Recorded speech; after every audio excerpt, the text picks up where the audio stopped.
আসসালামু আলাইকুম। ভালোবাসার মানুষজন, কী অবস্থা সবার? আসলে আজকে একটা ইম্পর্টেন্ট বিষয় নিয়ে কথা বলতেই আসছি।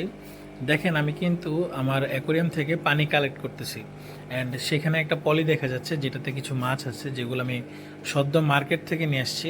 অ্যান্ড মূলত মার্কেট থেকে আনার পর আমি যে কাজটা করি সেটাই শেয়ার করবো আর কি।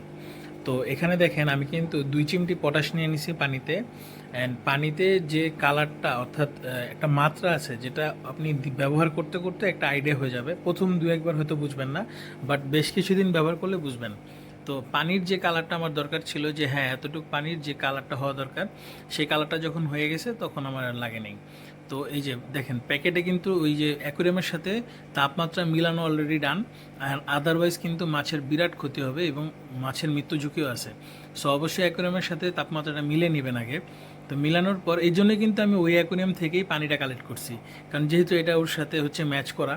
তো দেন আমি হচ্ছে দেখেন, আমি জাস্ট হচ্ছে একবার, সর্বোচ্চ 2বার হচ্ছে এভাবে ড্রপ করে নিছি মাছটাকে। অ্যান্ড দেন আলহামদুলিল্লাহ, এটা হচ্ছে পরবর্তী দিনের ভিডিও, অর্থাৎ আজকের ভিডিও মাত্র করছি। এই দেখেন মাছগুলো কত সুস্থ এবং ঘোরাঘুরি করতেছে, দেখে বেশ ভাল লাগতেছে মাশাল্লাহ। সবাই দোয়া করবেন ওরা যেন আমার কাছে বড় হইতে পারে। আর ওদের সাইজ খুব বেশি বড় না, মোস্ট প্রবাবলি 2 থেকে 2.5 ইঞ্চ।